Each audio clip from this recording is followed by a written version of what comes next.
ভোটের প্রচারণায় সকাল থেকেই মাঠে প্রার্থীরা। সারা দেশে এনসিপি প্রার্থীদের হেনস্থা করার অভিযোগ নাহিদ ইসলামের।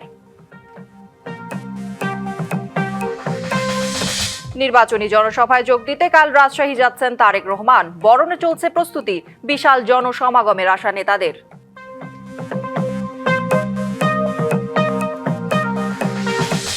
বায়ু দূষণে আজও বিশ্বে শীর্ষ নগরী ঢাকা। টানা 4 দিন ধরে দূষণের সর্বোচ্চ স্তরে রাজধানীর বাতাস।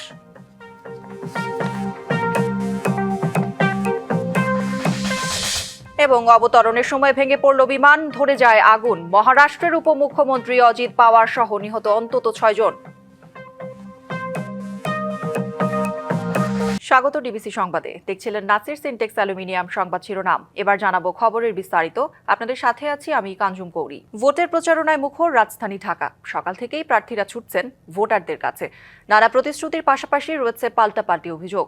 সকালে হাতিরঝিলে প্রচারণায় গিয়ে ঢাকা 11 এর প্রার্থী এনসিপির আহ্বায়ক নাহিদ ইসলাম অভিযোগ করেন, সারা দেশে তার দলের প্রার্থীদের হেনস্থা করা হচ্ছে।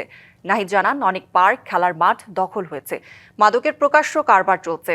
সারা দেশের মতো এই এলাকাতেও বড় সমস্যা চাঁদাবাজি। এই সমস্যার সমাধানের প্রতিশ্রুতি দেন জামায়াত ইসলামীর নেতৃত্বাধীন 11 দলীয় জোটের শরিক এনসিপি প্রধান নাহিদ।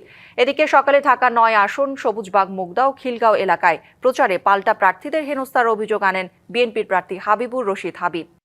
এলাকার যে পরিবর্তন, যেই বিগত 16 বছর পরে আমরা যেহেতু এবার নির্বাচন হচ্ছে, আমরা প্রত্যাশা করি যে এবারে নির্বাচনের মাধ্যমে সত্যিকার অর্থে এলাকার পরিবর্তনের সুযোগ আমরা পাব। দেশ সংস্কারের পাশাপাশি এই ঢাকা 11 সংস্কার হবে। ঢাকা 11 যে নানামুখী সমস্যা রয়েছে, এই সমস্যাগুলো আমরা সমাধান করতে পারবো। নির্বাচনী জনসভায় যোগ দিতে আগামীকাল দুপুরে রাজশাহী যাচ্ছেন বিএনপি চেয়ারম্যান তারেক রহমান। চেয়ারম্যানের দায়িত্ব নেওয়ার পর এটি তার প্রথম রাজশাহী সফর। দলীয় প্রধানের আগমন উপলক্ষে মাদ্রাসা মাঠের মঞ্চ তৈরির কাজ প্রায় শেষের দিকে। নেতাকর্মীরাও প্রস্তুত তারেক রহমানকে বরণ করে নিতে। বিএনপি চেয়ারম্যানের উপদেষ্টা মিজানুর রহমান মিনু জানান, রাজশাহীর জনসভা পরিণত হবে মহাসমুদ্রে। রাজশাহীকে নিয়ে বিএনপির বিশাল পরিকল্পনা আছে। আইটি ভিলেজ স্থাপন করে নতুন প্রজন্মের কর্মসংস্থান, ইপিজেড স্থাপন, রেশম শিল্প নগরী সহ দেশকে গড়ে তোলার পরিকল্পনার কথা রাজশাহীবাসীকে জানাবেন তারেক রহমান। পরে বিকেলে নওগাঁয় আরেকটি জনসভায় যোগ দেবেন তিনি। নওগাঁর জনসভা শেষে বগুড়ার জনসভার উদ্দেশ্যে রওনা দেবেন তারেক রহমান। আমরা আশা করছি রাজশাহীতে একটা বিশাল আইটি ভিলেজের মাধ্যমে নতুন যুবশক্তিকে কর্মসংস্থানে নিয়ে যাওয়ার জন্য, আর সেই সঙ্গে রাজশাহী সেই হারিয়ে যাওয়া সিল্ক শিল্প নগরী গড়ে তোলা। আমরা চাই যে দেশ সংখ্যাগরিষ্ঠ নিউ জেনারেশন এবং সবাই কর্মসংস্থান হোক। এত বছর পরে এই নেতাকে আমরা কাছে পাচ্ছি, ফলে আবেগের সাথে উচ্ছ্বাস, উদ্দীপনা, উজ্জীবিত ভাব সকল পর্যায়ের নেতাকর্মী এবং সকল সাধারণ মানুষের মাঝে সংক্রামিত হয়েছে। আগামীকাল বিকেলে নির্বাচনী জনসভায় বগুড়া যাচ্ছেন তারেক রহমান। বগুড়া সফর ঘিরে প্রস্তুতি জানাতে সেখান থেকে যুক্ত হচ্ছেন সহকর্মী মোহন আকন্দ। মোহন, তারেক রহমানের সফর ঘিরে প্রস্তুতি কেমন দেখছেন, কি বলছেন নেতাকর্মীরা, সব মিলিয়ে জানাবেন। কৌরি, আমি দাঁড়িয়ে রয়েছি বগুড়া আলতাফানেসা খেলার মাঠে। এখানেই কালকে তারেক রহমান আসার কথা রয়েছে। তারেক রহমান বিএনপির চেয়ারম্যান হওয়ার পর এটা তার প্রথম সফর। তবে বগুড়াবাসীর কাছে তারেক রহমান কিন্তু শুধু বিএনপির চেয়ারম্যান না, তিনি শহীদ রাষ্ট্রপতি জিয়াউর রহমান এবং 3 বারের প্রধানমন্ত্রী বেগম খালেদা জিয়ার সন্তান। বগুড়াবাসীকে তিনি জিয়া পরিবারের সন্তান হিসেবেই, উত্তরসূরি হিসেবে কিন্তু বেশি পরিচিত। সেজন্য তার প্রতি বগুড়াবাসীর আবেগ এবং ভালোবাসাটা একটু বেশি। আপনাকে জানাতে চাই যে তারেক রহমান কিন্তু প্রথমবার বগুড়া এসেছিলেন 1984 সালে মায়ের সঙ্গে, এবং শেষবার মায়ের সঙ্গে এসেছিলেন 2006 সালে 31 আগস্ট বগুড়া শহীদ জিয়া মেডিকেল কলেজ সহ বিভিন্ন প্রকল্প উদ্বোধনে। উনি কিন্তু মায়া প্রধানমন্ত্রীর গাড়ি ড্রাইভ করেছিলেন। এইবার উনি আসছেন মাকে ছাড়া। তো এই জন্যই বগুড়াবাসী তাকে দেখার জন্য উদ্গ্রীব হয়ে আছেন।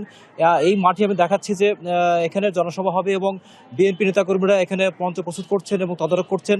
আমি এখন এই তারেক রহমানের সফর নিয়ে, বিএনপির প্রস্তুতি নিয়ে কথা বলবো বগুড়া শহর বিএনপির সভাপতি জনাব হামিদুল হক চৌধুরী হিরু। যদি প্রস্তুতির ব্যাপারে বলতেন। বিসমিল্লাহির রহমানির রহিম। ডিবিসি নিউজকে ধন্যবাদ। আজকে আপনারা জানেন, শহীদ রাষ্ট্রপতি জিয়াউর রহমান স্বাধীনতার ঘোষক, বীর মুক্তিযোদ্ধা, বগুড়ার কৃতি সন্তান। দেশনেত্রী বেগম খালেদা জিয়া দল বল নির্বিশেষে সকলের প্রধানমন্ত্রী ছিলেন, সকলের নেত্রী ছিলেন। তার উত্তরস্বরী জনাব তারেক রহমান দীর্ঘ 19 বছর পর বগুড়া আসছে।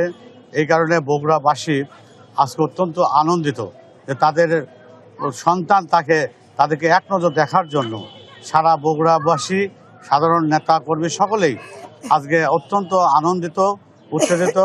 তারা হলো এক নজর দেখার জন্য সভাস্থলে কানায় কানায় পূর্ণ করে বিভিন্ন রাস্তাঘাট হাজার হাজার লক্ষ লক্ষ লোকের সমাবেত হবে, সেভাবে আমাদের কাজ হচ্ছে। আজকে সাধারণ মানুষ চায় বগুড়ার উন্নয়ন, সেই কারণে জিয়া পরিবার ছাড়া, বগুড়া বিএনপি ছাড়া বগুড়ায় কোনো বিগত দিনে কেউ উন্নয়ন করে নাই। আগামী দিনে ভোটের আপনাদের সদরের আসন থেকে তারেক রহমান দাঁড়াচ্ছে, আমরা তাকে ভোট দেব, সাধারণ মানুষ ভোট দেবে, সাধারণ মানুষ ধানের শীষে ভোট চাচ্ছে এবং সে ভোট পেয়ে নির্বাচিত হয়ে বাংলাদেশের প্রধানমন্ত্রী হলে বগুড়া সহ সারা বাংলাদেশের বিভিন্ন উন্নয়নমূলক কাজ হবে, এটাই আমাদের প্রত্যাশা। ধন্যবাদ। কৌরি, আপনি শুনছিলেন যে বগুড়ার নেতাকর্মীদের এবং সাধারণ মানুষের আকাঙ্ক্ষার কথা জানাচ্ছিলেন। তো এই ছিল সর্বশেষ। কৌরি। মোহন, ধন্যবাদ আপনাকে। বাংলাদেশে নিযুক্ত মার্কিন রাষ্ট্রদূত ব্রেন্ট ক্রিস্টেনসেনের সাথে সিইসি এএমএম নাসির উদ্দিনের প্রথম সাক্ষাৎ দুপুর 12টায়। ত্রয়োদশ জাতীয় নির্বাচনকে সামনে রেখে এই বৈঠকে রাষ্ট্রদূতের সাথে থাকবেন রাজনৈতিক শাখার দুজন এরিক এবং জেমস। সেখানে আছেন আমাদের সহকর্মী হুমায়রা ফারুকী, সরাসরি যুক্ত হব তার সাথে। হুমায়রা, দুপুর 12টায় তো বৈঠক শুরুর কথা আমরা জেনেছি, বৈঠক শুরু হয়েছে কিনা এবং বৈঠকের বিষয়বস্তু নিয়ে সার্বিকভাবে জানাবেন। বৈঠকে আপনার কথা ছিল দুপুর 12টায়, কিন্তু তিনি 15 মিনিট আগেই কিন্তু তিনি এখানে পৌঁছে গেছেন এবং এখন বৈঠক শুরু হয়েছে, বৈঠক চলছে। এবং তার সাথে আরো যে দুজন এসেছেন, ডেভিড মো রাজনৈতিক কর্মকর্তা এবং ফিরোজ আহমেদ রাজনৈতিক বিশেষজ্ঞ, মোট 3 সদস্যের একটি প্রতিনিধি দল সিইসির সাথে বৈঠকে বসেছেন এবং সেখানে সিনিয়র সচিব, নির্বাচন কাউন্সিলের সিনিয়র সচিব আছেন।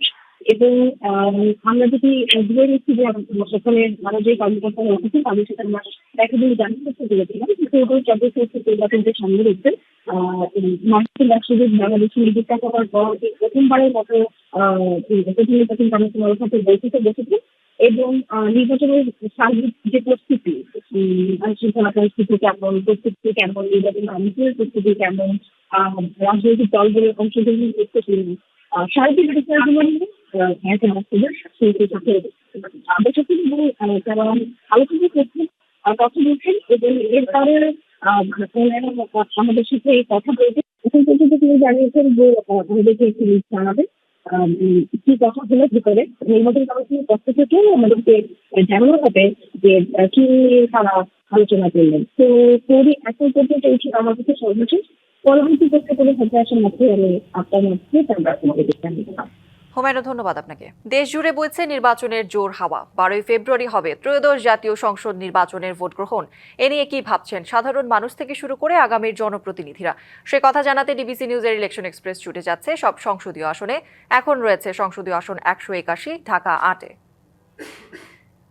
সিএসআরএম ডিবিসি ইলেকশন এক্সপ্রেস আজ আছি ঢাকা জেলায়। এই মুহূর্তে আমাদের সাথে অতিথি হিসেবে যুক্ত আছেন ঢাকা 8 আসনে এনসিপি মনোনীত প্রার্থী জনাব নাসির উদ্দিন পাটোয়ারি। আমরা তার সাথে একটু কথা বলতে চাই। আপনি তো এই আসনে নির্বাচন করছেন এবং খুবই প্রতিদ্বন্দ্বিতামূলক নির্বাচন, এবং আপনার বিরোধী যিনি আছেন বিরোধী দলে, তিনিও অনেক মানে বেশ সময় ধরে এখানে আছেন এবং তারও বেশ প্রভাব নির্বাচনে। তা আপনার কি পরিস্থিতি একটু যদি বলেন। আমরা বাংলাদেশে একটা পরিবর্তনের জন্য কাজ করছি, যে ফেসিবাদী যে সিস্টেমটা তো সর্ব জায়গায় আছে, ব্যুরোক্রেসি এস্টাবলিশমেন্ট সব জায়গার আছে। এখন আপনি 300 এমপি আমরা চলে গেলাম সংসদে, অথবা অন্য কেউ গেলে এর মধ্যে দিয়ে তো বাংলাদেশে পরিবর্তন হবে না। তো আমাদের গণভোটের মধ্যে হাঁকে নিয়ে যাতে আমরা জিতিয়ে নিয়ে আসতে পারি, সংস্কার কার্যক্রমগুলো হয়। আমাদের এই যে আমরা মতিঝিল অঞ্চলে আছি, এখানে আমাদের ফাইন্যান্সিয়াল হাব, স্ট্রাকচারগত উন্নয়ন কিভাবে করতে পারি, ঢাকা মেডিকেলে কিভাবে ডেভেলপমেন্ট করা যায়, অর্থাৎ স্বাস্থ্যের যে পলিসিটা কিভাবে পরিবর্তন করা যায়, শিক্ষার পলিসিটা কিভাবে পরিবর্তন করা যায়, এই বিষয়গুলো নিয়ে মানুষের সাথে কথা বলছি যে আমরা পলিসির পরিবর্তন করতে পারি। মানুষ মনে করে যে একজন এমপি হলে রোড তৈরি করবে, তো আমি মানুষকে গিয়ে বোঝাচ্ছি যে একজন পার্লামেন্টারির কাজ এটা না, সে হলো আপনাদের পলিসিগত বিষয়গুলো সমাধান করবে, এগুলো নিয়ে পার্লামেন্টে বিল উপস্থাপন করবে। সো আমি হলো যেইভাবে একজন পার্লামেন্টের মেম্বারকে মানুষ দেখে ওটা পরিবর্তন করার চেষ্টা চালাচ্ছি, ভোটারদেরকে অ্যাওয়ারনেস ক্রিয়েট করার চেষ্টা চালাচ্ছি, যে বিষয়গুলো সমাজে সমস্যা রয়েছে ওই বিষয়গুলো নিয়ে কথা বলার চেষ্টা করছি। আমরা দেখলাম যে আপনি বেশ কয়েকবার বাধার মুখে পড়েছেন, ইভেন ডিম নিক্ষেপ পর্যন্ত হয়েছে। এই বিষয়টা নিয়ে কি বলবেন আপনি? আমরা তো 12 তারিখে অনেকে নির্বাচনটা বানচাল করতে চায়, তো আমরা গণতন্ত্রকে সুসংহত করার জন্য চাই 12 তারিখ ইলেকশনটা হোক। তো আমরা ধৈর্য ধারণ করব। আমরা আমাদের হসপিটালাইজও করেছে একজনকে, তারপর আমরা কিছু বলি নাই, আমরা ধৈর্য ধারণ করব 12 তারিখ পর্যন্ত। আমরা বিচারটা জনগণের কাছে দিব এবং ভোটাররা এটা বিচার করবে। আপনি যদি নির্বাচিত হন, এই যে সিস্টেম ভাঙার কথা বলছেন, আপনার মাস্টার প্ল্যানটা কি আসলে, সুনির্দিষ্ট পরিকল্পনাটা কি? মাস্টার প্ল্যানটা হলো আমাদের সবচেয়ে বর্তমানে যে জায়গাটা রয়েছে, কারো পকেটে টাকা নেই, ইকোনমিক ডিসক্রিমিনেটরি রয়েছে। তা আমাদের হলো যারা ক্ষুদ্র এবং মাঝারি ব্যবসায়ী, ওদেরকে ফেয়ারলেস করে দিতে হবে। চাঁদাবাজি, সন্ত্রাস, দুর্নীতি থেকে মুক্ত করে দিলে এগুলো ডেভেলপমেন্ট হবে। তখন অনেক যারা ক্ষুদ্র উদ্যোক্তা তারা ব্যবসায়ীতে আগ্রহী হবে, তখন মানুষের পকেটের জায়গা যাবে, কর্মসংস্থান হবে, ফ্যাক্টরি তৈরি হবে।